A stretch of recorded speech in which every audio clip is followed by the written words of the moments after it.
আমি রাধারানীর মতন এত সুন্দর না, শ্রীমতী রাধারানী তপ্ত কাঞ্চনের মতন উজ্জ্বল। আমি কেন শ্রীমতী রাধারানীর মতো সুন্দর হলাম না?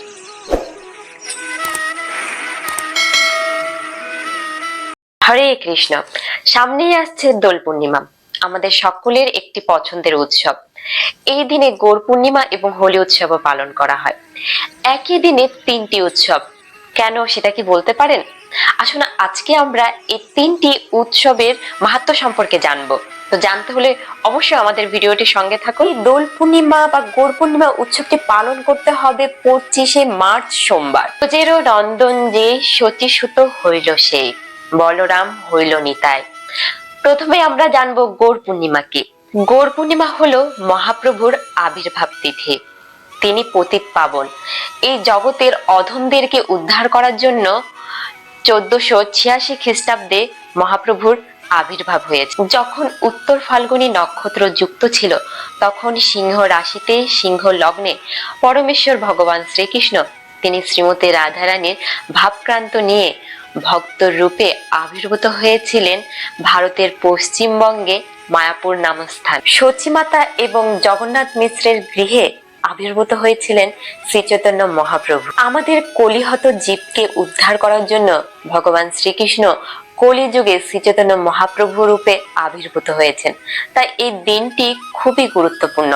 অবশ্যই আমরা সকলে গৌর পূর্ণিমা উৎসব পালন করব। অবশ্যই সকলে গৌর পূর্ণিমা তিথিতে উপবাস করবেন।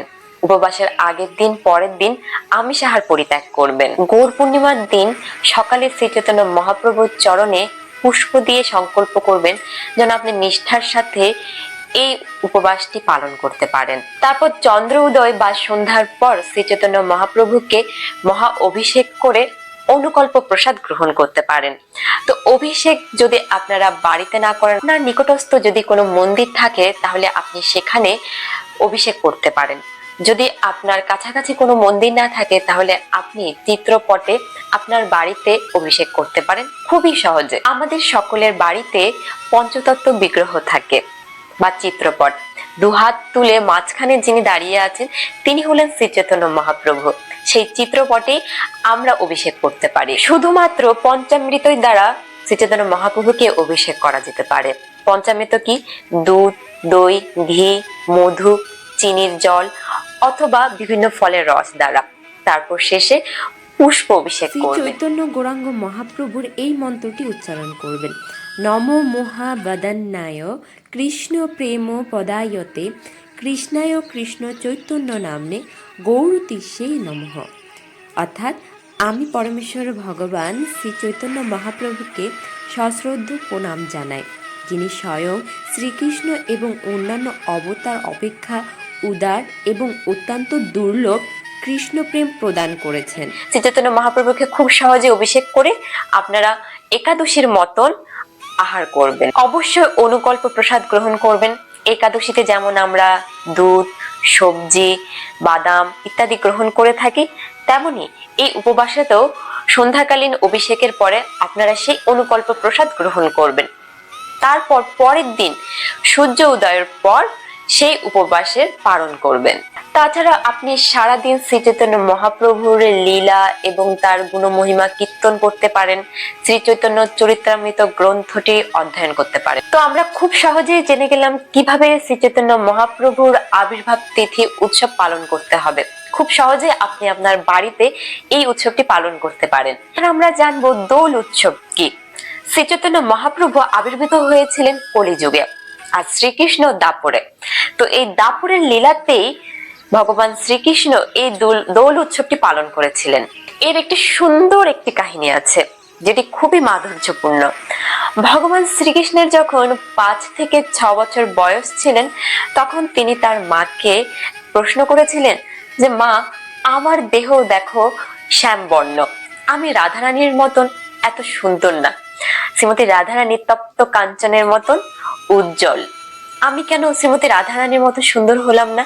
ছোট্ট গোপালের কথা শুনে যশোদা মা বলেছিল, তুমি যদি শ্রীমতী রাধারানীকে আবির দিয়ে রাঙিয়ে দাও তাহলে সেও তোমার মতন দেখতে হয়ে যাবে। এই ফাল্গুনী পূর্ণিমা তিথিতেই ভগবান শ্রীকৃষ্ণ শ্রীমতী রাধারানীকে আবির দ্বারা পরিপূর্ণ করেছিলেন এবং যখন তিনি শ্রীমতী রাধারানীকে আবির দিলেন তখন শ্রীমতী রাধারানীও ভগবান শ্রীকৃষ্ণকে আবির দিয়ে রাঙিয়ে দিলেন এবং ব্রজ গোপীরা সে আনন্দে পালন করতে থাকলেন সেই উৎসবটি। বিশেষভাবে এই ফাল্গুনী পূর্ণিমা তিথিতে ব্রজাঙ্গনারা তারা পরস্পরকে বিভিন্ন রঙের আবির দিয়ে রাঙিয়ে দিতেন।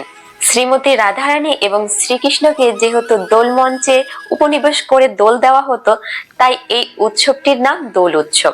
আমরা জড় জগতের মানুষ সাধারণত রং বা আবির দিয়ে পরস্পরকে রাঙিয়ে দিই, কিন্তু এমনটি কোনো শাস্ত্রে উল্লেখিত নেই। শাস্ত্রে উল্লেখিত আছে যে ভগবান শ্রীকৃষ্ণের চরণে আবির প্রদান করে সেটি আমাদের মস্তকে ধারণ করা উচিত। অবশ্যই কারো চরণে আবির প্রদান করবেন না। আমরা সুন্দর একটি লীলা শ্রবণ করলাম এই দোল উৎসব কিভাবে হয়েছিল। তো এইবার আমরা জানবো যে হোলি উৎসব কি, এর মাহাত্ম্য কি। হোলিকা কথাটি থেকে হোলি শব্দটি এসেছে। এই হোলিকা কে ছিল? এই হোলিকা ছিল হিরণ্যকশিপুরের ছোট বোন। তো হিরণ্যকশিপুর সম্পর্কে আমরা সকলেই কম বেশ জানি। তিনি ছিলেন এক ভয়ানক অসুর, কারণ তিনি নিজেকে ভগবান মনে করতেন। তিনি অতি চতুরতার সাথে ব্রহ্মার তপস্যা করে ব্রহ্মার থেকে বর প্রার্থনা করেন যেন তাকে কেউ হত্যা না করতে পারে। এমন 10টি শর্ত নিয়ে তিনি ব্রহ্মার কাছ থেকে মৃত্যুঞ্জয়ের বর প্রার্থনা করেন। অবশেষে বর লাভের পর তিনি আরো হিংস্র হয়ে যান এবং তার রাজ্যের সমস্ত জায়গায় তিনি নির্দেশ জারি করেন যে তিনি হচ্ছেন ভগবান, তার উপরে আর কোনো ভগবান থাকতে পারে না। তিনি ছিলেন বিষ্ণু বিদ্বেষী, কিন্তু তার পুত্র প্রহ্লাদ মহারাজ ছিলেন বিষ্ণু ভক্তি পরায়ণ। তাই হিরণ্যকশিপুর তিনি তার পুত্রকে একদম সহ্য করতে পারতেন না। অনেক চেষ্টা করেছেন তাকে হত্যা করার জন্য। কখনো পাহাড় থেকে ছুঁড়ে ফেলে দিয়েছে, কখনো বিষ পান অথবা হাতির পদতলে, কিন্তু সমস্ত জায়গা থেকে বিষ্ণুই তাকে উদ্ধার করেছে।